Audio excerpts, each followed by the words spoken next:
Sam, would you like to continue? Yeah, sure. Okay, that is still the wrong name. So Sam Morrison now from Egmont, UK. We couldn't change that.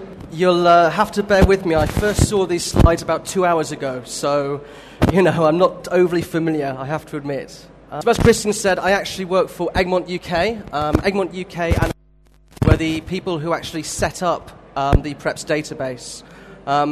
Who is PREPS? Well, PREPS are 19 international and UK publishers spread across most of the UK, because that's where it was based, but now including a German publisher, Wissen Media, a Norwegian publisher, Capellen.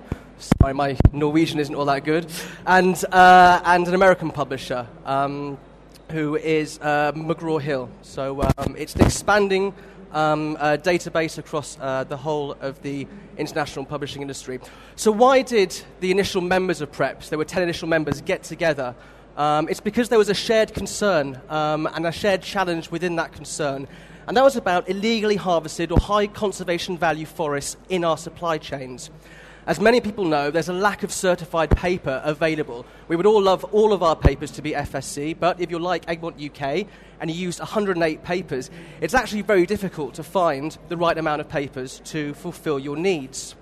And also, as people know, our papers have got a long and complex supply chain. Each paper can have more than one pulp source. Each pulp source can have numerous forest sources, and you have pulps manufactured in Chile that are then turned into paper in China. It's very long and complex. So the UK publishers who initially set up PREPS got together to try and tackle this important challenge.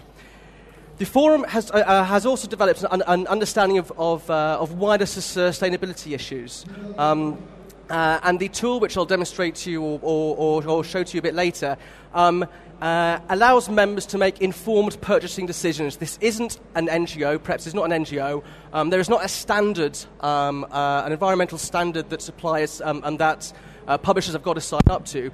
It's about having a database of papers which allows you to make informed paper decision making. We also we've developed an understanding about sustainability issues through the PREPS forum and PREPS database. We have quarterly forum meetings where we have speakers from stakeholders from across the environmental and publishing industry. We have people from Chatham House. We've had FSE. We've had PEFC come along. PREPS also has an open dialogue with stakeholders. As you'll see later, we work with 180 mills across the world, so we have to have a very open attitude towards sharing and receiving information from people. We get regular briefing papers from PREPS, particularly about legislative issues. As lots of you will be aware, both the EU and US legislative bodies are looking at increasing the amount of restrictions on products containing illegally forested timber from entering the EU and US marketplaces. And in addition, we have an annual seminar where we invite people to come and speak. As you can see from this photo, we have it in a lovely woodland setting. It's a gorgeous day there. It's not usually like that in the UK. I can assure you that. Anyway, on to the actual tool.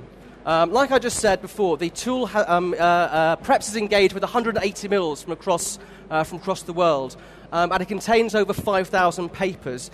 Now, these papers are graded according to a strict criteria, and we have a 5-star grading system, and each paper has to have the forest source graded. So let's say you have a paper with 10 pulp sources, and each of those pulp sources have got 2 forest sources. That would mean that 20 forest sources have got to be investigated to find out exactly where the wood fibre is coming from. And the grading system, it's, let me try and remember, because it's been a while since I've spoken about this. Grade 1 is where we know that there are illegally forested elements within the paper. Grade 2 is when there are unknown elements within the paper. If it's a bit uncertain exactly what it is, the mill providing information hasn't been totally accurate, then it's a grade 2. A grade 3 paper is where all the forest sources come from known and legal sources. Grade 4 is where there's a high percentage of FSC or post-consumer waste recycled material.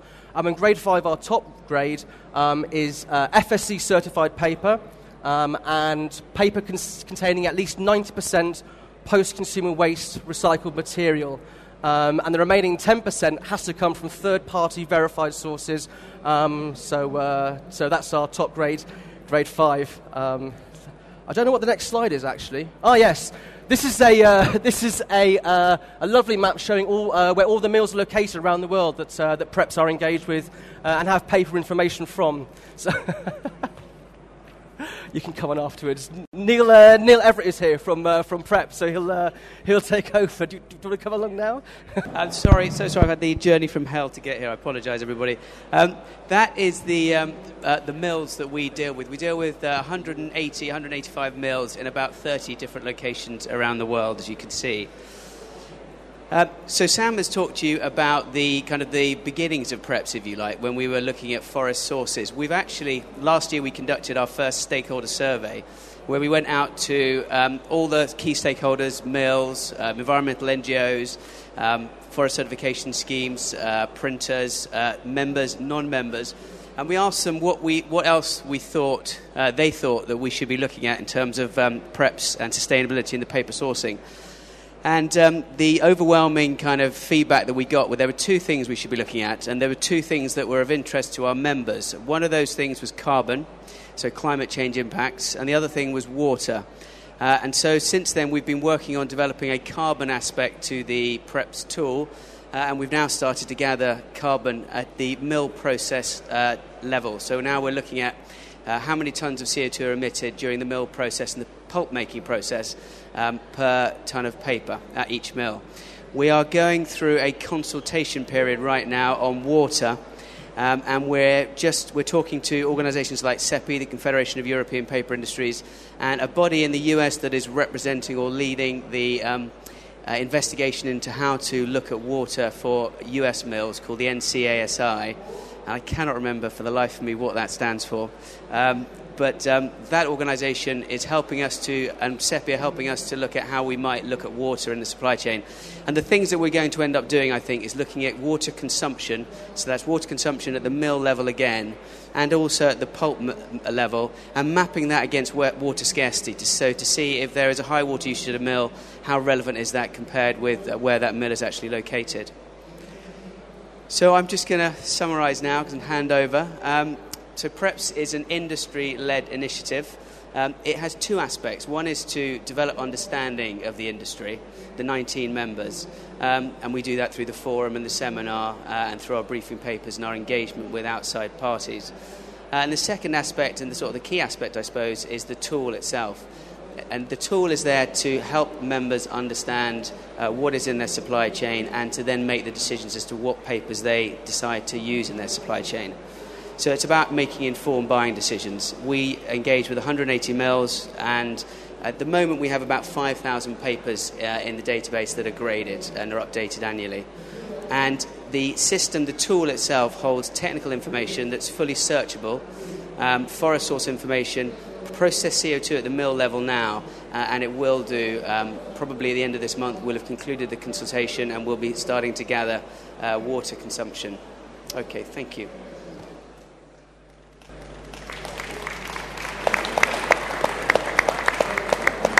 Thank you very much, Neil.